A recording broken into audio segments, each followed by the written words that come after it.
Penelope imagined a large hairy pig with tusks tiptoeing after them. She fought back the urge to giggle. "How do they sneak up on people?" she whispered, trying to sound serious. Do they make a lot of noise, grunting and snorting?" "Oh, no," insisted Dill. "They're very sneaky and fast. If you get caught by one, don't even bother running. Your only hope is to see it coming." "What do you do if you see one?" "Start talking. If you say the first word, they'll leave you alone. If you don't, your only hope is to get a word in edgewise. That usually stops them cold. If you can't do that," Dill shook his head, "let's just say it's best not to get caught in the first place." "Got it," said Penelope, but she wasn't sure she did. What good would it do to talk to a pig? Wouldn't it just be better to climb a tree? Penelope decided to drop the subject. Arguing with Dill was like arguing with a cat. They walked along for some time, with Dill stopping every few moments. "You never can be too careful," he'd say, and then peer under or around whatever happened to be in their path. After a while, Penelope decided you could be too careful and never make it where you were going. "I think I'll go on ahead a bit," she said, pointing to the trees in the distance. "I'll wait for you there." Dill stared ahead, his lips pursed. "Well, I'll keep an eye out for wild boar, I promise." "Oh, all right," he agreed. Penelope ran down the path, relieved to finally be making some progress. She thought about the shadow moving across the realm and the clockworkers swarming underneath it. Dill said they should head for the range of possibilities to escape them. But then what? Would that bring them any closer to finding the great Moodler? Penelope had hoped she could count on Dill to help her in the search, but now she wasn't so sure. He talked to the flowers and thought wild boar were lurking in the bushes. Maybe he hadn't just lost his way. Maybe he'd lost his mind as well. She stopped running. "It's up to me," Penelope realized. She wasn't used to things being up to her. Her mother usually made the plans and her father rubber-stamped them. That never left Penelope much to do. Until now. She suddenly had the urge to worry again. She couldn't help herself. How will I ever find the great Moodler? All on my own. With no help. Penelope could feel her face growing warmer and warmer, but instead of the pop, pop, pop of worrywarts, she heard a rustling noise. Rustle, rustle. It was coming from the clump of bushes to her right. "It's probably just a squirrel," she told herself. Rustle, rustle, snap!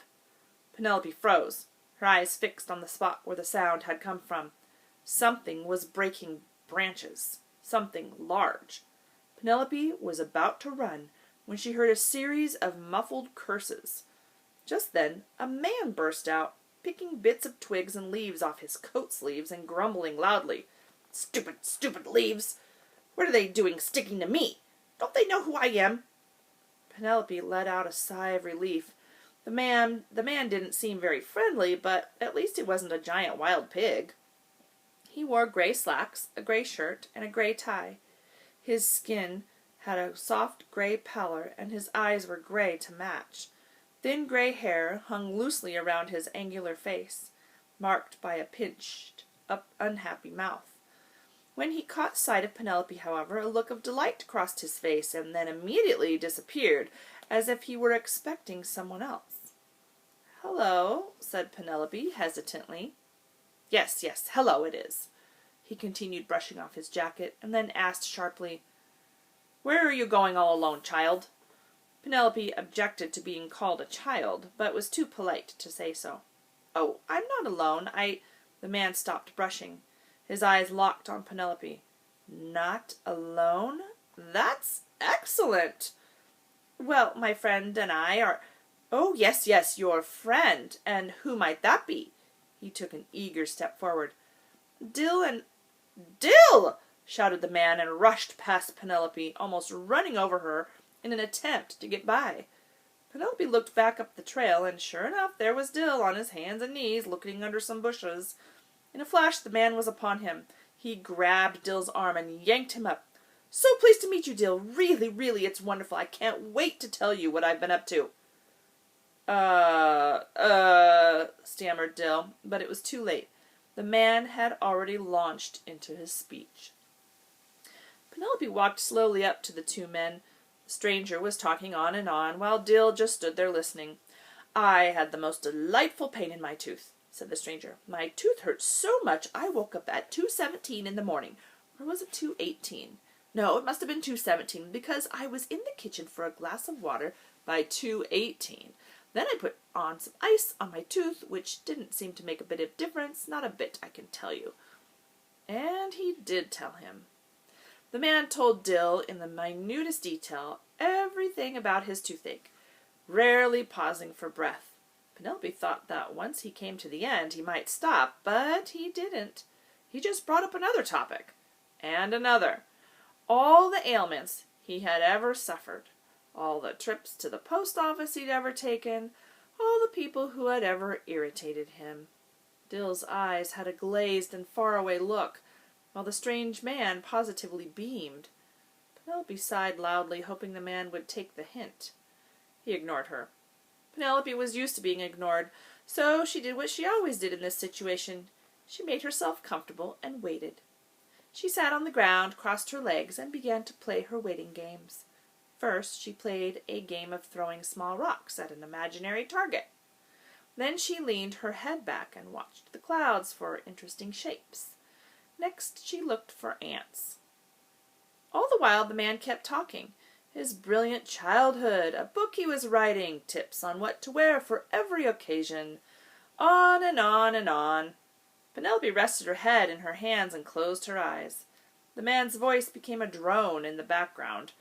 She was just drifting off to sleep when plop, plop, something warm and wet hit the back of her neck. Penelope jerked her head up. Dill was crying. Not really crying like he had hurt himself. Crying like someone had turned on a faucet. His mouth and eyes were frozen in place with huge tears streaming down his cheeks. Penelope jumped to her feet and gave Dill's arm a shake. It was stiff as a board. "Dill!" she shouted. "What's wrong?" No response. He'd lost the ability to speak, much less move. The strange man didn't seem to notice. He was talking faster than ever, his mouth moving at amazing speeds. Everything about the man seemed more intense than before. Was his hair black now? And how about his clothes? They seemed more blue than gray. "Excuse me," Penelope tried to interrupt. The man ignored her. He gripped Dill by the collar, pulled him in close, and began talking about his shopping habits. "The proper way to shop is to start with the produce section. First you must check the tomatoes. I squeeze each one as hard as I can. I only eat firm tomatoes. Then you check the lettuce for bugs." Dill's tears dried up. The color drained from his face and now was leaving his neck. His bright red hair had faded to light pink. His eyes were like marbles, his body like a statue. Penelope grabbed the man's arm and shook it. "Will you please be quiet? Something is terribly wrong with my friend." "Hush," snapped the man. "Don't bore me with your chatter." "I'm not boring anyone. You are." Before the words were out of her mouth, Penelope knew what was wrong. Dill had tried to warn her, but she hadn't understood. This man was a wild boar. Dill wasn't stiff as a board. He was bored stiff. And the tears? Bored to tears. Soon he would be bored to death. "Stop! Please stop!" Penelope pleaded with the wild boar. He never even blinked. His eyes were locked on Dill. Penelope didn't exist. By now the boar looked radiant. His once gray hair was rich as midnight, and his gray eyes flashed every color in the rainbow. Red, green, blue, yellow. A new color every few seconds. But Dill, on the other hand, was white as chalk. Penelope grabbed his wrist, searching for a pulse. She couldn't feel anything. Penelope was so desperate she flung herself at the boar, kicking and screaming, "Ah!" The boar fought back. "Run along, child. The grown-ups are busy." His chatty conversational tone was now a vicious snarl. He grabbed Penelope's arm and shoved her to the ground with a thud. When Penelope fell, she landed on something stiff and lumpy. Her notebook. She sprang to her feet and snatched it from her pocket. Dill had said the only way to stop the boar was to get a word in edgewise. That was exactly what she would do. Penelope took out her pen and tore a piece of paper from her notebook. She would fight fire with fire. She would outwit the wild boar with words, but not just any words. Interesting words. The boar might have shut her up, but she knew more than one way to be heard. Penelope quickly wrote down the most interesting word she had ever seen. This was the bait. Then, on 9 separate scraps of paper, she wrote 9 more fascinating words. She didn't know what they all meant, but that didn't matter. In fact, that made them all the more fascinating. She stood on the tips of her toes and held up the most interesting word in the world for Dill to see. Taj Mahal! Stop that this instant! Squealed the boar, pushing Penelope aside. But it was too late. Penelope had gotten a word in edgewise. Dill turned his head ever so slightly toward Penelope. Quick! She held up the next few words. First, ambrosia, quickly followed by Nova. That did the trick. A blush of color came into Dill's face, and slowly he began to move his head away from the boar and toward Penelope. Penelope backed away, holding up one word and then the next. Kumquat, cowpoke, conundrum. Dill inched toward Penelope, his eyes locked on the tempting words. The boar grabbed desperately at Dill, pleading, Listen to me! Me! Me!